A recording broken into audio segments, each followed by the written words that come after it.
Hello, everyone. Welcome to Tenian's Corner and another edition of our After Hours Screen Talk.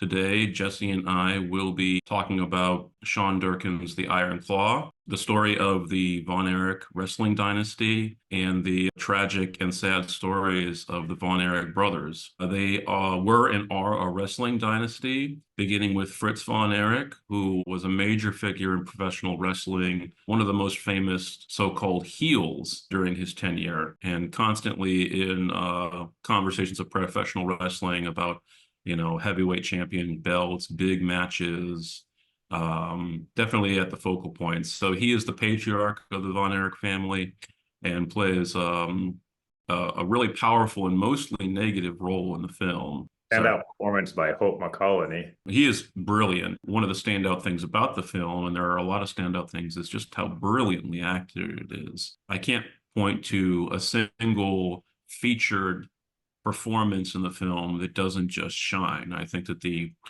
ensemble efforts and the individual efforts of the performers here is just spot on.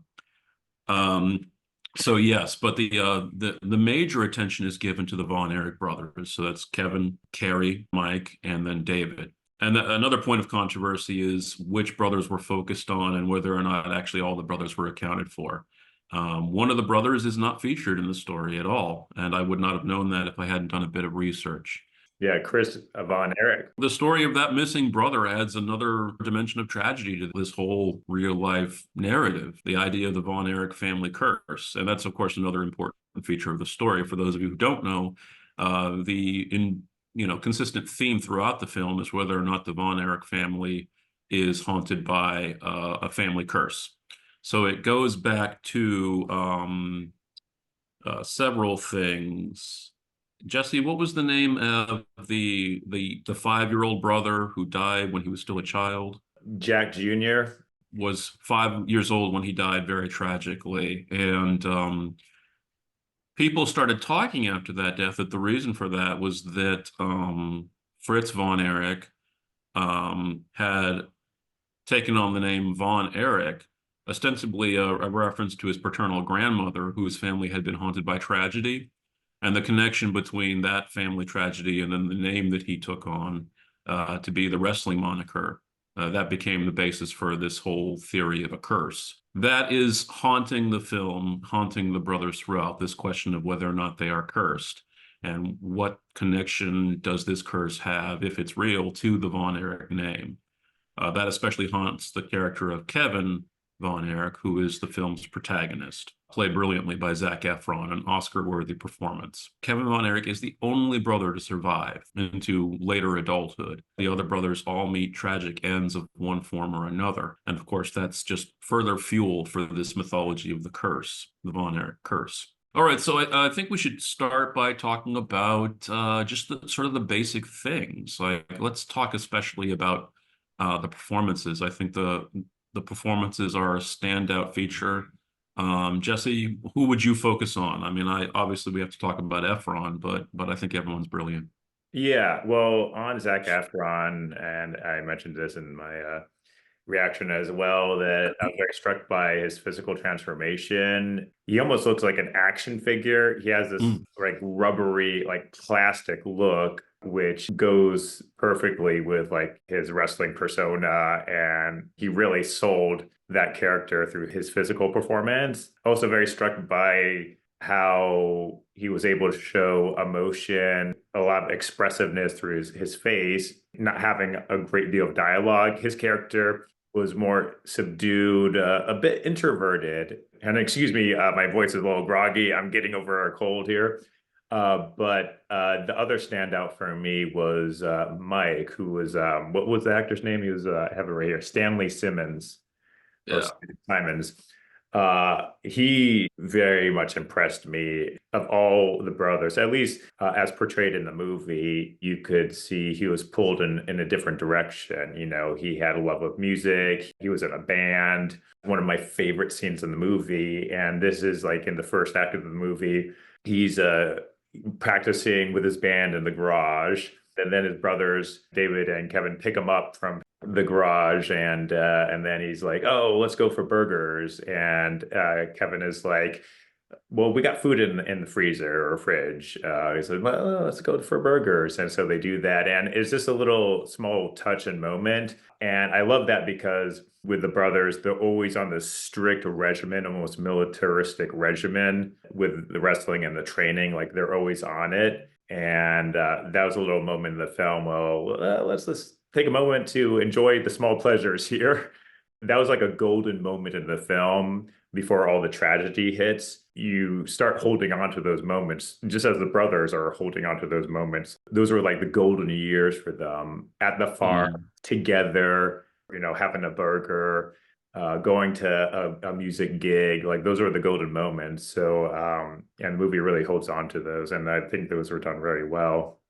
Those are highlight moments because the film is it's a great balancing mechanism. There has to be warmth. There has to be some sort of tonal shift away from the tragedy and the gloom of all the misfortune we're going through. And I think that the warmth comes from the brothers, their dynamic. So yeah, talking about Zac Efron, I mean, like you said, I think he just does so much work. It's such a a layered work when he's not speaking. The character doesn't have a lot of dialogue. He's an introverted character, taciturn. He clearly is someone who, most of the time would be off by himself, or be with his brothers if he's with anybody. And so wrestling, the mic work of the wrestling doesn't come naturally to him. But going back to what you said about his physical appearance, the fact that, all of his body hair has been waxed off and he's, bulked up. He looks like a classic professional wrestler. And then, of course, the fact that he's supposed to be Midwestern, he's from Texas. This performance could easily have devolved into two-dimensional parody, into pantomime. But Efron makes Kevin Von Erich feel like a rounded, fleshed out human being. Yeah. And I think he nails the accent. I think he nails the character in terms of conveying emotional depth, conveying hidden layers of feeling. That the Kevin Von Erich character just seems like such an emotionally and psychologically complex character. And the reason for that is the moments in between lines of dialogue. Efron just nails it.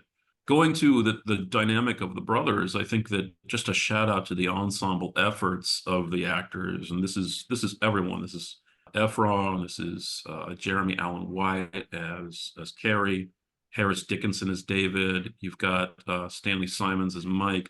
All of them, when they come together, when they're sharing scenes together, I believe that they're brothers. I believe that there's a years long relationship, a blood relationship.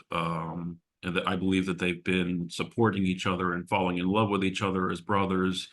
And I just feel that dynamic just crops up so organically and just lives in the film and those scenes together. And that's not easy to do. You don't get that really kind of like convincing portrayal of a family where you feel on a kind of gut level that they really do love each other and know each other the way the family only can. Yeah, so all brilliant. You mentioned Stanley Simons, his portrayal. I think he was brilliant. I Yeah. would go to bat for uh, uh, Harris Dickinson. I think that sort of similar to Efron in some ways, the way he conveyed sort of how the character has this kind of classically masculine, Midwestern masculine awkwardness about him. There's this sense that masculinity is a real question in this film, and masculinity as a kind of masquerade, as something that the brothers have to wear as armor and as a costume, not only for wrestling but also in life against the curse. That's the idea is that if they're strong enough, if they're the strongest and the best in the ring, and if they're the strongest in life, then nothing can touch them. That's what their father tells them. And so I think that Harris Dickinson as David, I get this definite sense from David, similar to Efron, that there's this softness, this tenderness, this emotional depth underneath the surface. But then the surface is, that kind of terse, taciturn, perfunctory masculinity. And again, that could very easily turn into parody. Factually, David Von Erich, he was married and and Hmm. he may have had several wives, and I think he also lost his firstborn child as well. It's not in the film, and this is a 1 2 hour movie. There's only so much you can put into it. Efron or Kevin Von Erich, I mean, he gets married, and so that whole arc leads him to gain a kind of autonomy outside this narcissistic bubble of the family compared to Zac Efron or Kevin's character, the other siblings like Carrie, David, and Mike. I mean, their story arcs are even more tragic because they have nothing outside of the family Hmm. to hold on to other than each other. And so I, with David's character is particularly tragic because he is so isolated and trying to conform to this false family image, this like unrealistic standard of masculinity that crushes his sense of self and any kind of independence or potential autonomy he would have outside the family is immediately negated by his dad, his authoritarian dad, Fritz von Erich. And Kevin in the film is the only one who seems to be able to pull himself out of that on some level. Yeah, no, and I think that it's interesting that, when you're adapting a real life story, you have to make these kinds of choices. What appears, what doesn't appear, what do you deal with, what gets cut out? And the whole idea that the other brothers also had relationships, in some cases they had children, that doesn't appear. And I think it's a testament to Sean Durkin, the director's vision as a filmmaker, that he clearly has preoccupations and questions that he wants to raise in each of his films. Um, and I think that the choices he makes in representing the Von Erichs on film is a testament to that. So, for instance, one of the major lightning rods of controversy in the film is the portrayal of Fritz von Erich. Kevin von Erich and others feel that the portrayal is one-dimensional, makes him seem, too negative, like just a kind of base tyrant. Um, so that's actually a point of contention. But Yeah. the vision of the Fritz von Erich character is consistent with, I think, one of the things that Durkin deals with in his films. So he has three feature directed films under his belt: Martha, Marcy, May, Marlene, and The Nest. And it's interesting that all three of these films, Iron Claw included, deal in one way or another with sick family or group dynamics, stemming in part from delusional, often tyrannical central father figures or patriarchal figures. So Martha, Marcy, May, Marlene deals with Elizabeth Olsen, who plays an escaped cult member. The cultist, the central leader, is this delusional, um, kind of tyrannical male figure. And then you have the Nest, which deals with a dysfunctional family headed by a delusional a patriarch with the delusions of grandiose accomplishment. And then you have the Iron Claw with Fritz von Erich and his megalomaniacal vision. So Durkin uses the material to explore these preoccupations. I was looking up, things that he has to say about his art. And one of the things he says is that he picks projects based on his fears, things that he has anxieties and fears about. And he tries to engage with that and challenge himself, confront these fears on the basis of film. And clearly, three films into his career, it's clear that one of those fears is, you know, the unique forms of human insanity that crop up in groups like families, and in group dynamics, in collective cultural milieus where groupthink, manifests itself as a corrosive force in society. All right, we definitely see that in the Iron Claw. And Fritz von Erich definitely uses um, his megalomaniacal obsession to achieve glory and success in the wrestling industry. He subjects all the brothers, everyone in the family, including his wife to various forms of psychological abuse, and that's very much how a cult works. Yeah, yeah. I mean, like, you got a tyrannical, authoritarian leader who's crushing uh, the cult members' independence, autonomy to serve those in control and brainwash them. What ends up bonding the members of the cult is their shared trauma.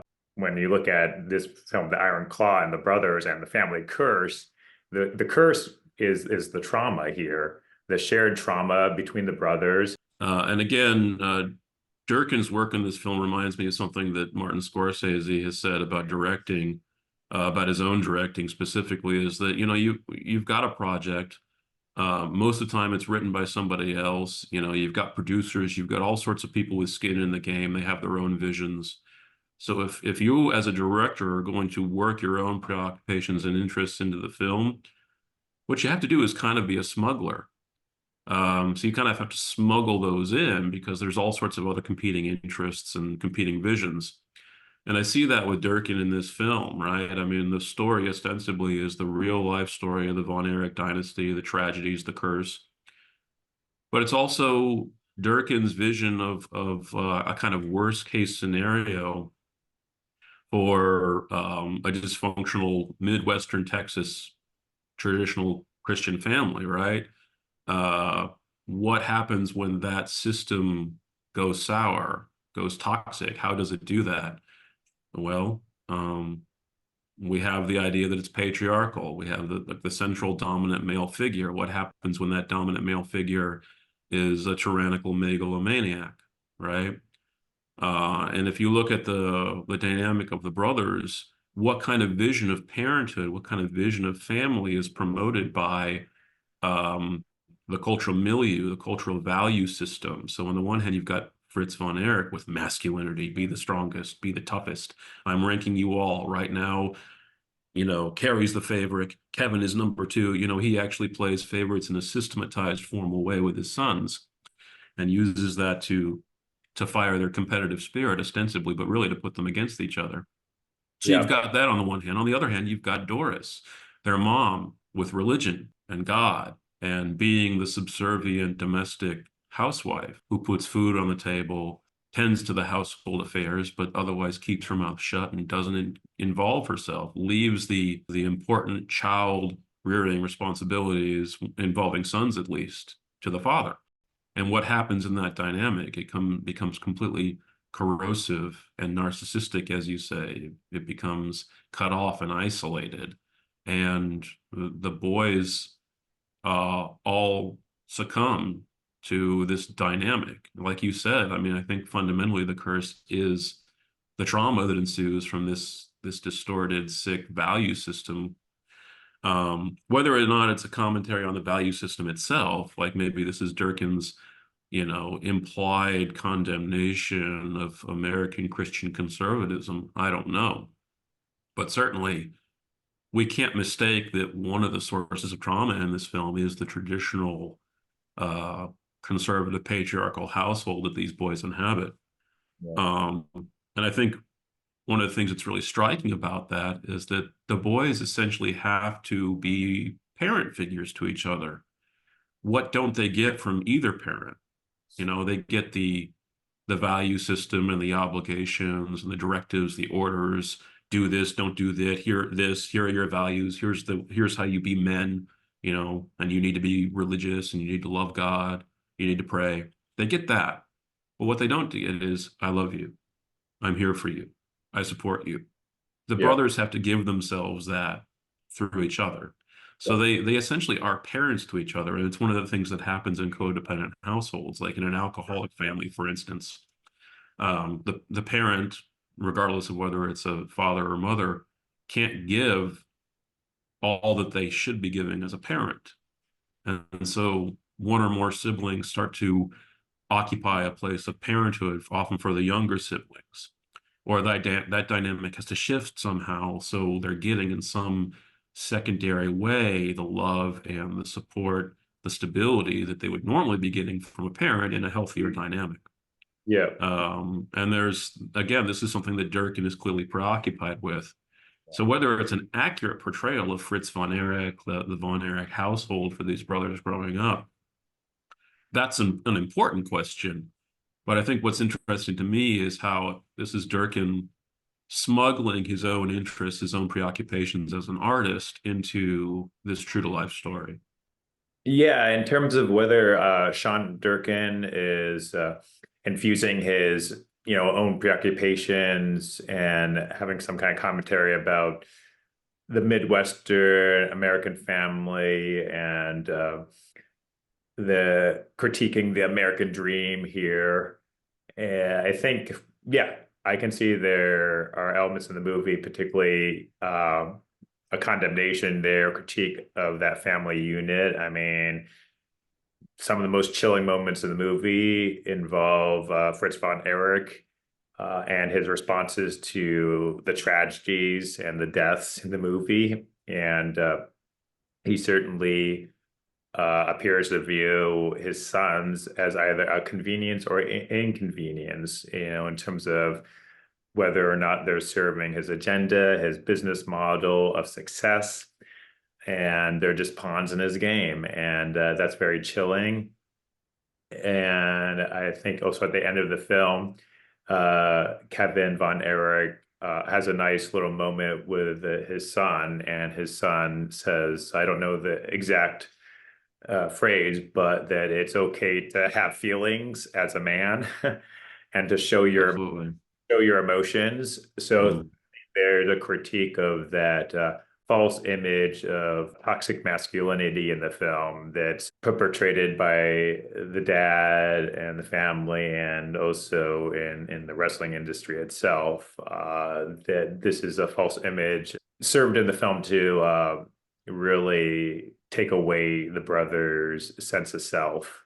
And then you see them going on these downward spirals because they can't live up to their father's image of success and what makes a man. And I think there's a definite critique there in terms of whether it's politically slanted. I think that in that context, yeah, there's a definite conservatism there uh, that is resistant to change, just as Fritz von Erich is resistant to the brothers having any autonomy outside the family. And it becomes almost a psychological form of incest. At the end of the film, you have a recreation of Midwestern, heteronormative family unit. Kevin has his wife. He's created this beautiful family for himself. Right. Well, I mean, what we have at the end, I think, is like a kind of functional, healthy version of, it's a different version of what we had prior, which was sick and twisted, right? But what do we have at the end? We have Kevin Von Erich as the new patriarch. His children and grandchildren all live together on the same ranch. So you've got a similar kind of collective unit, but it's positive now because Kevin Von Erich is not his father. And I think a major question here regarding trauma in the film is fundamentally about trauma. Trauma is a cycle. So the question becomes who breaks that cycle? Kevin breaks the cycle. He Yep. sells the wrestling promotion. Yep. He decides not to give into the mythology of the curse. He decides to be a father, to be with his family, and to provide a kind of comfort and care that his father was not in a position to or refused to. Yep. There's a different version of masculinity, a different version of the nuclear family prevails at the end of the film. It's not altogether different, right? Uh, but there's been an adjustment there. I wanted to bring up like the name of the origin of the Von Erichs. And in the movie, it comes up when Kevin and Pam have like their first date, and she asks him where he got his name, and he tells the backstory that his dad got it from his maternal grandmother. And actually, in fact, her name wasn't Von Erich, it was Eric. And it was Fritz Von Erich's wrestling trainer, I believe, who suggested that he change it to Von Erich. And the reason for that is because, as you had mentioned, Fritz von Erich was like a heel, like a villain when he was a wrestler. That's how he started out. And he played like his persona, his wrestling persona was a Nazi officer. It was a time where in like the 50s, they were just coming off, Second World War, and so playing up that Nazi persona in the ring as a villain character. And so that's when the name Von Erich was suggested. And so that's left out of the movie. Fritz Von Erich in the beginning, you get a little snapshot of him in the ring, and he has his like black jacket. What's missing there too is that the fact that he had an iron cross in the back of it. Again, as I was saying, like the performative theatrics within the industry and how they play out tensions and cultural tensions, having a character playing a Nazi officer and playing out the tension of that. And also within wrestling itself. I think again, right, I mean, Durkin only has so long. How long is this film going to be? How much can he focus on? But yeah, I think that really would have been interesting. And certainly the angle about the origin of the Von Erich name would have brought another layer to, the whole question of the curse and the toxicity of the kind of masculine patriarchal dynamic that dominates the household, dominates the Von Erich name. I think that also the exclusion, we haven't really talked about the exclusion of one of the brothers from the narrative. There's a sixth brother, Yes. Chris Von Erich, who also died by suicide. So you have three brothers lost to suicide. And you talk about masculinity. The problem with him is that he was slight. He wasn't that big wrestler body. And Chris Von Erich had health issues that caused him to suffer from brittle bones. So he couldn't really be in the ring with full-blown competitors, So he was always on kind of on the margins, but had ambitions well beyond that, wanted to be a legitimate wrestler. That story would have slotted right in to this in a lot of really meaningful ways. Um, so the absence of Chris Von Erich is a really interesting one, and of course, again, you're talking about probably an additional 45 minutes tacked onto the film to cover him, but still, it would have been interesting.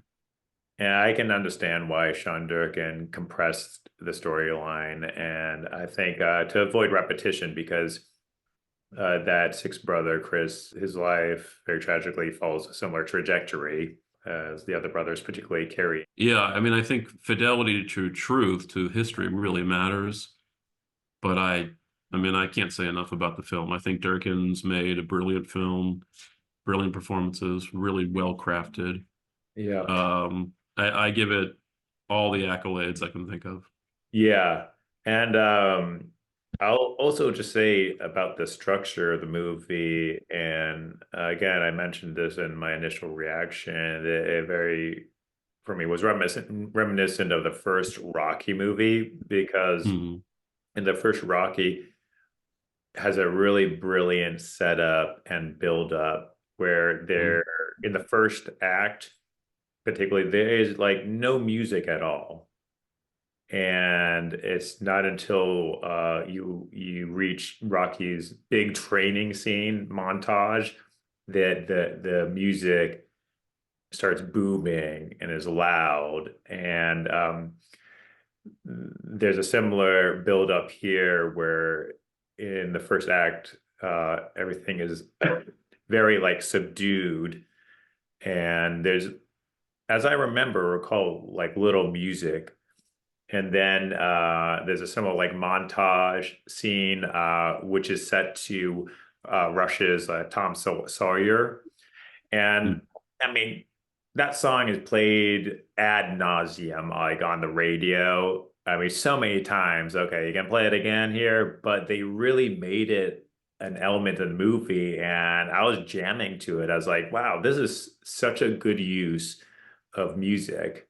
And it really, Well, I think they capture the era with moments like that. criticisms, as I mentioned, will come into like kind of, you know, not portraying things as honestly or accurately as they happen in real life. And I understand that when you're doing like a fictionalized version of that, that you gotta, have it serve like the movie, and you can't always be as true to life. when you're doing that. So Yeah. I do get that, but some things, some details left out made me just kind of wonder, why these creative choices were made. When I think putting some of those details in the movie would have added an element and a texture there that would have been very intriguing. Yeah, I agree. Having said that, I think that's par for the course anytime you tell a true to life story, on film or in any other medium. So anyway, this has been our after hour screen talk of The Iron Claw. I think it's a hardcore recommend from both of us. We love this film. One of the signature film experiences of 2023 for us. If it's still playing anywhere in theaters, it's well worth seeing it on the big screen. Sean Durkin does brilliant work. His cinematographer and editor do brilliant work in this film. So go check it out. Big screen, small screen, it doesn't matter. If you love a good sports film, a character study, this is definitely a film to check out.